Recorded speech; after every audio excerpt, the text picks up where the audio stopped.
In this series, I meet some amazing Australians. It's not journalism, that's journalism. I also like to test my own limits. As they tell me their fascinating stories. Hey, sexy, your turn for the garbage. I put paint on the canvas. Here I was about to win the Melbourne Cup. And try to capture elements of their personality. I'm going to be a world champion. Pipe down, Gidget. You haven't even won a contest yet. I was about 48 hours away from dying.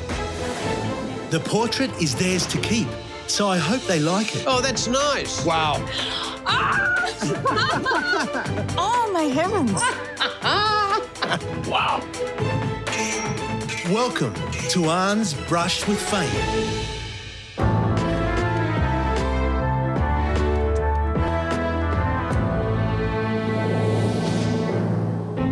Michelle Payne is one of Australia's best-known jockeys. Born into a racing family, she always dreamt of riding in the Melbourne Cup. What sort of jockey would you like to be? I just want to win the Melbourne Cup. At the age of 30, she was the first woman to win the race that stops the nation when she rode Prince of Penzance to victory in 2015. I'm so glad to win the Melbourne Cup, and hopefully it'll help female jockeys from now on to get more of a go, because I believe that we sort of don't get enough of a go. What does it take to rise to the top when the odds are against you? I'm really excited to see what Ahn comes up with. I've seen some of his paintings that are absolutely incredible, and can't wait to experience the whole experience with him. I like to see myself as a kind person, so I hope Ahn sees that as well. And it's just an incredible privilege to be here to be painted by him today. So, yeah, really looking forward to it. A gently spoken country girl, Michelle has proved herself in a male-dominated industry thanks to her persistence and hard work. She puts everything on the line for her sport. I want to capture that drive. Welcome, Michelle. Thank you, Ahn. Oh, so good to have you here today. Thanks for having me. I'm very excited. Take a seat. Thank you. So, you know, I've always loved horses. As a kid, I used to love to draw horses. Oh, okay. Yeah, aren't they a beautiful creature? They sure are, and I'm so privileged to work with them every day. You're the youngest of 11 children. I am. There was 10 growing up because one of my brothers passed away as a baby, so he was only 3 days old, well before my time. So, what was his name? Michael, which was an incredible story. I was born on Michael's birthday, and that's how I got the name Michelle, named after him. So I feel really special, you know, about that. And yeah, growing up in a big family was quite crazy, but you know, it's a lot of fun at the same time. The Payne family lived on a farm next to the Ballarat racecourse. Paddy worked as a horse trainer while Mary raised the children. When you were 6 months old, your family suffered another tragedy. Yeah, Dad was supposed to take a few of the older kids to school, and he got caught on the phone, and he signalled my mum to take the kids. She was driving just down one of the main roads, and another mum was taking her children to school, and she pulled out from the side street and unfortunately didn't see Mum and hit the driver's side door, and yeah, she was killed instantly. The other kids in the car, they were all okay. They don't really speak about it, but I can imagine it'd be quite a shocking experience, you know, to see that. It would have been tough for your dad. Yeah, I couldn't even imagine. I always grew up thinking about it, that you know, that moment when the man came to the door and broke the news to my dad. Could you imagine that? Your life partner, who you've had all these children with, you sort of, you know, that bond and that closeness with somebody is just gone forever. Were there times when you longed for your mum? I would have been 4, 5 years old and getting picked on by the older kids, and, you know, Dad was always busy, and I'd go whinging to Dad and he'd sort of be like, "You'll be okay," and send me off. So I think I used to go out and stand on the balcony and call out to Mum to come back home, which, you know, it's heartbreaking, I would imagine, for my dad to hear that. But yeah, I think that was just a way of coping at the time for me. He used to talk to me about Mum every day. He'd say to me what a lovely lady she was, and you know, how lucky he was. He didn't appreciate her enough while she was here, but just, I think the fact that he spoke to me about her every day, I felt like she was sort of with me and still is.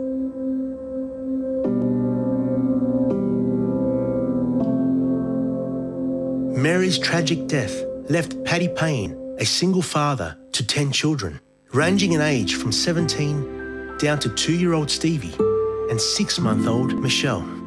So Stevie and I were always the little kids growing up. Wherever Stevie was, I was. So if anyone was looking for us, they'd be like, has anyone seen the little kids? It was never Stevie and Michelle. He was never treated as a Down syndrome, especially by me. I felt that he was really normal, he was really smart. There were years growing up where nobody could understand him because he was quite lazy with his speech, and I always could understand him, like his translator, because I spent so much time with him. And I remember my oldest brother and sister were like, Stevie, what are you trying to say? Slow down, like spit it out. I'm like, oh, he said this. Like, it was just like, get so frustrated that they couldn't understand him. And it was so obvious to you. Yeah, it's like our own private language, I guess. But Stevie's just an absolute delight. He's a blessing to the family, and we're so lucky to have him. Under their father's guidance, 7 of Michelle's siblings became jockeys. She was destined to follow in their footsteps.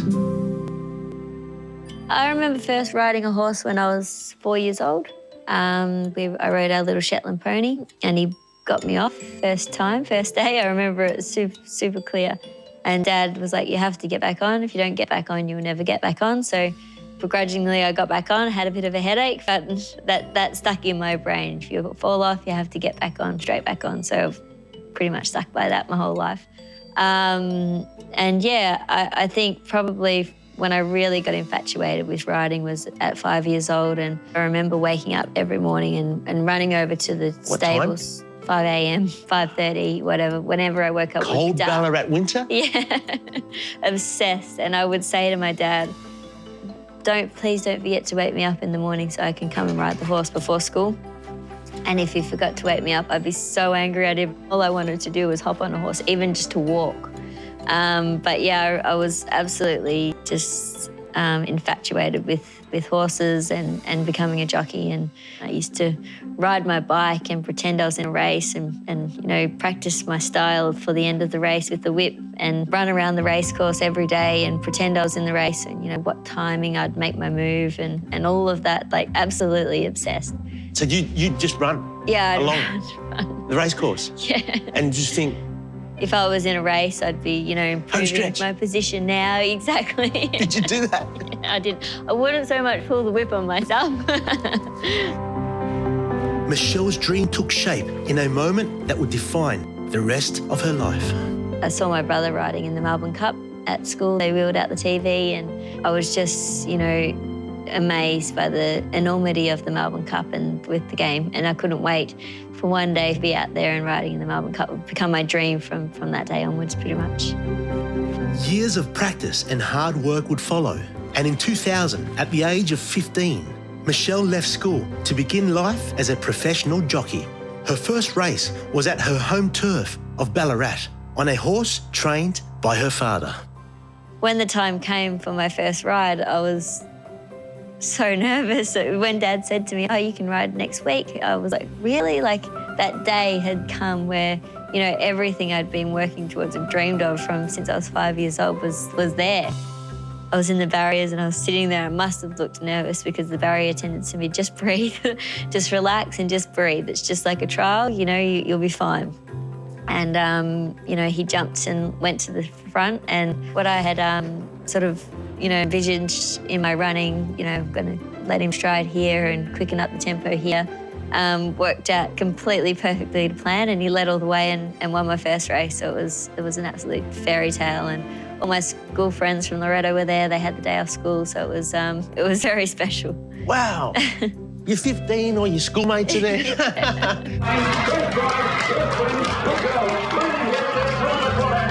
How did you go that second and third race? Not very good.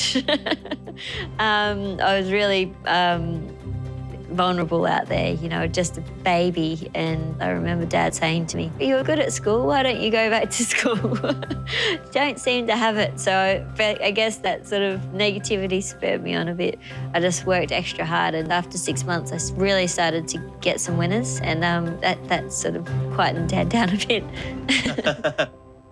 Michelle's determination paid off, and a year later, she was celebrating her 100th win in the saddle. But a setback when she was 18 threatened to end it all.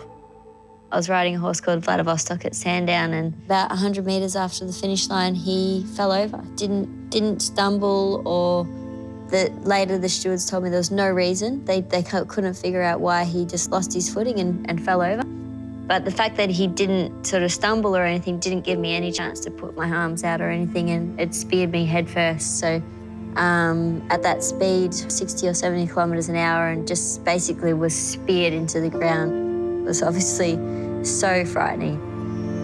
The near-fatal accident left Michelle with a fractured skull and bruising on the brain. Her injuries threatened not just her career, but her quality of life. Needed help walking, needed help showering, couldn't remember to say the alphabet, you know.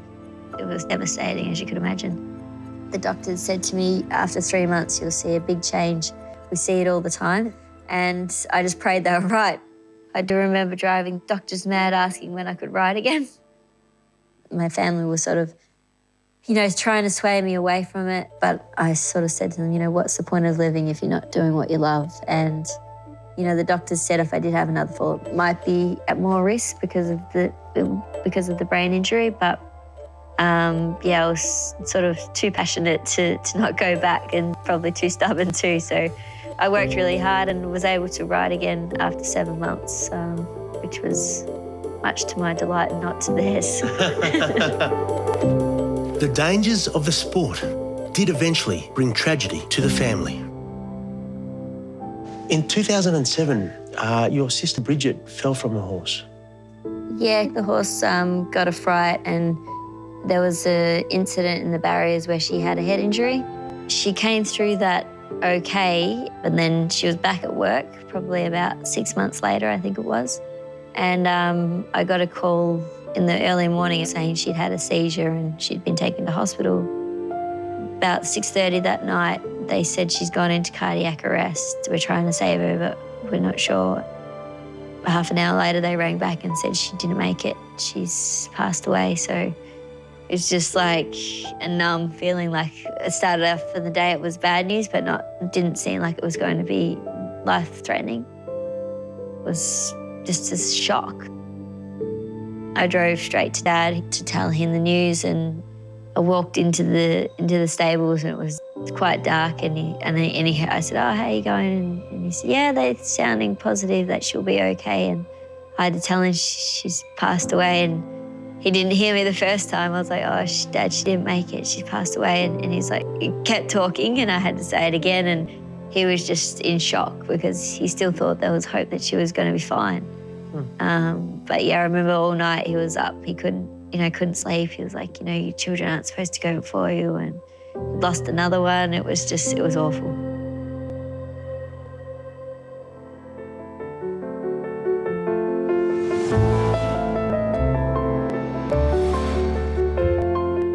Despite the passing of both her mother and sister, Michelle's strong family bond gave her the sense that she could achieve anything she set her mind to.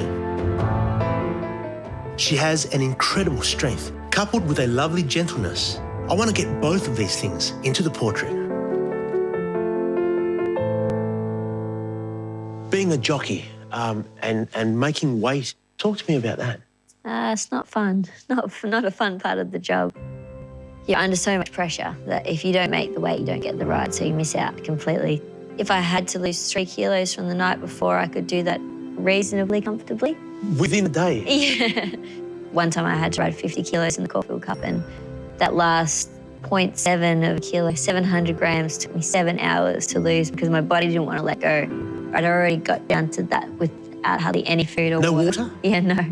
And you sort of basically got not much left to lose. But then you have to make the weight. For the Caulfield Cup was one of my biggest races at that point in my career, and for Bart Cummings, so it was something I didn't want to not make the weight. So the night before that, I was hadn't been eating a lot. I thought I'll have a half an orange, but because I was under stress and pressure to get to the weight, I think I developed ulcers in my stomach. So when I ate the orange, the acid of the orange felt like it was burning them. So I remember crawling to bed, like in tears, thinking, is this even worth it? But, you know, I'd done so much to get to that, I wasn't going to give up then. So I made the weight, and Bart Cummings said to me, how'd you go? And I was like, yep, no, made the weight. And he goes, good girl. And I was thinking to myself, you have no idea what I've been through to make it. Bart's done it. I wonder wins. After clinching 4 Group 1 wins in 2015, Michelle's career finally led her to the Melbourne Cup, with brother Stevie by her side as her strapper. Now 30, her lifelong dream was within grasp, but the odds were stacked against her. So you're riding in the Melbourne Cup, Prince of Penzance, 100 to 1. Yeah, that was pretty special, really. I think nobody really counted me as a chance. Take me to the moment of the drawing the barrier. So that in the lead up, I was like, we have to draw 1 or 2 to realistically be a winning chance. Even though we probably weren't when you really look at it, but I believe we were. And Sandy McGregor, one of the main owners in Prince, said, you know, all he wanted was for Stevie to draw the barrier and to strap him on the day. We were sitting there and Stevie was like looking at the numbers and thinking, I was like, just relax, mate. You just pick one, you'll be fine. And I thought I'd better go up with him for support because, you know, he was pretty nervous and he left me behind. I couldn't keep up with him. He was up on the podium in a flash and didn't even hesitate. It was like he just knew which one he wanted. And when he picked up barrier 1, it was just like the start of the fairy tale. It was like it was meant to be.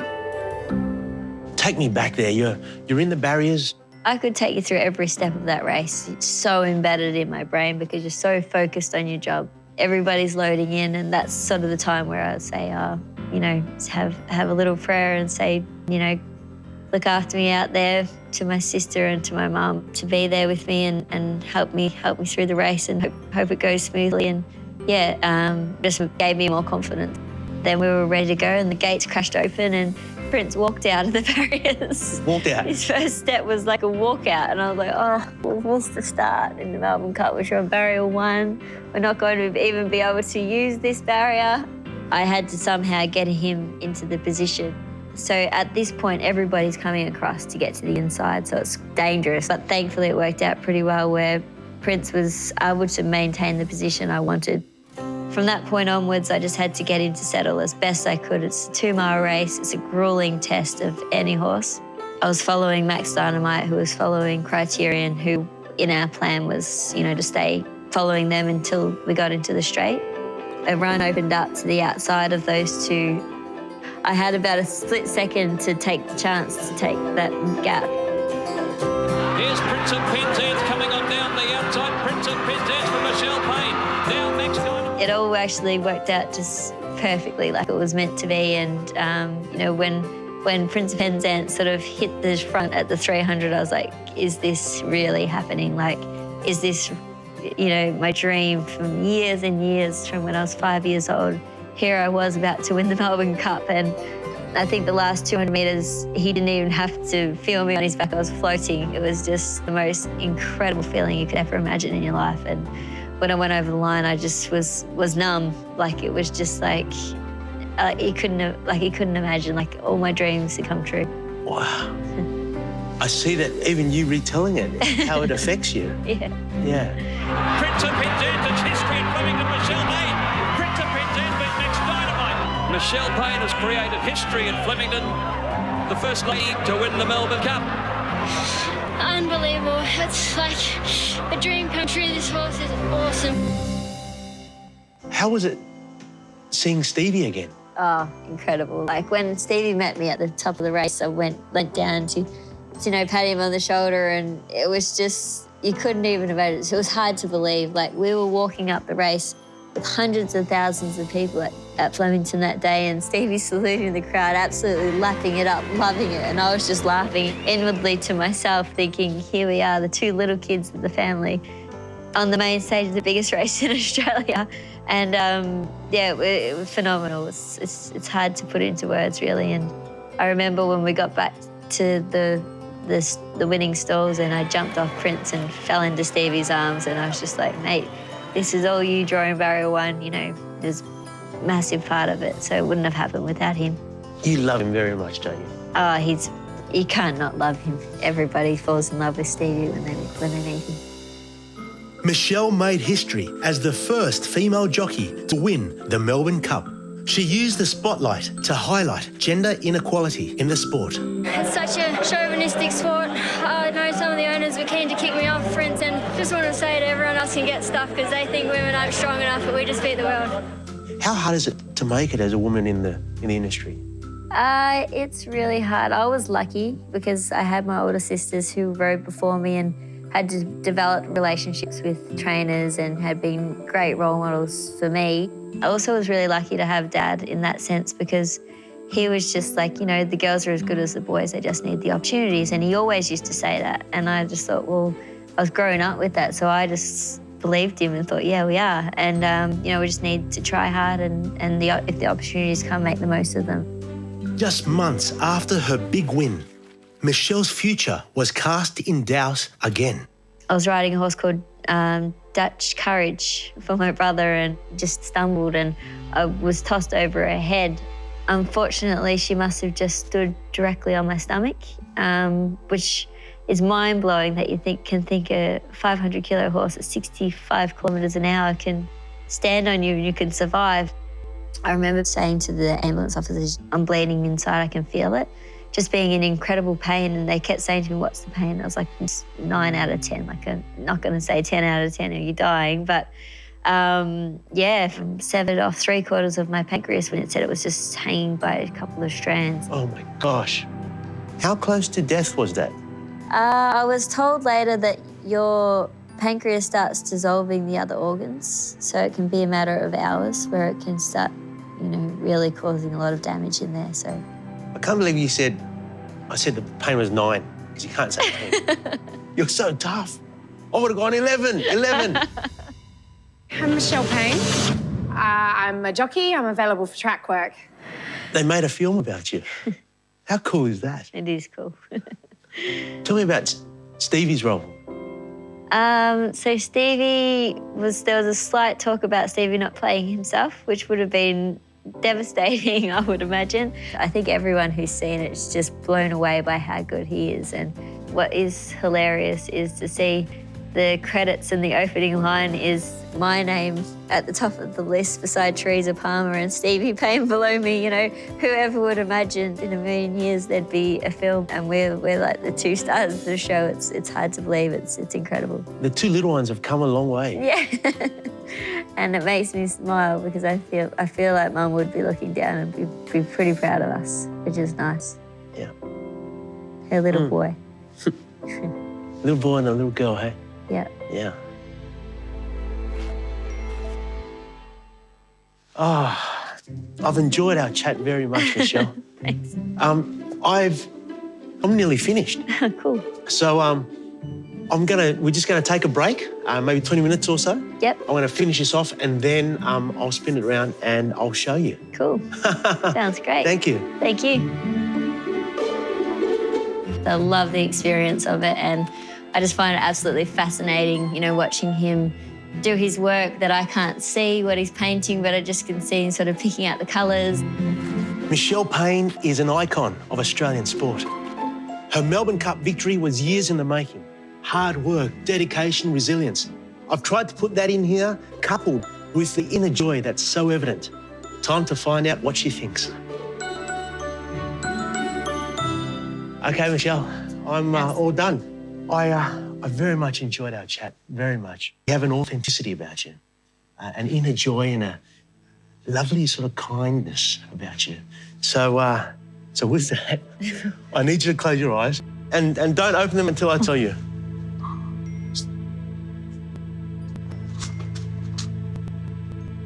Okay, Michelle, open your eyes. Oh, wow. First thing I see is my sisters and my mum. It's incredible. Wow, well, you talked about them a lot. I feel like you've really captured my eyes. Yeah. You have sparkling eyes. And there's just a depth about you, you know? And I wanted to have that, but also, of course, the joy. Yeah. It's funny for me to see myself with my hair out because it's usually up, but I understand why it is for the painting. Thanks for being so generous with me today, with your sharing your story. Such a unique story, and it's a beautiful story, and your love for your family and your brother Stevie. It's been a real joy. Oh, thank you. It was a privilege to share it with you. I feel like Ahn really captured my look. Initially, I just saw me, but then straight after I saw my mum, that sort of stuck right out at me. Unbelievable that Ahn has been able to capture that, and I could see them coming out through it. Michelle Payne's journey to the top has not been an easy road, and yet throughout it all, she maintains her girl from Ballarat authenticity. What a joy to listen to her story.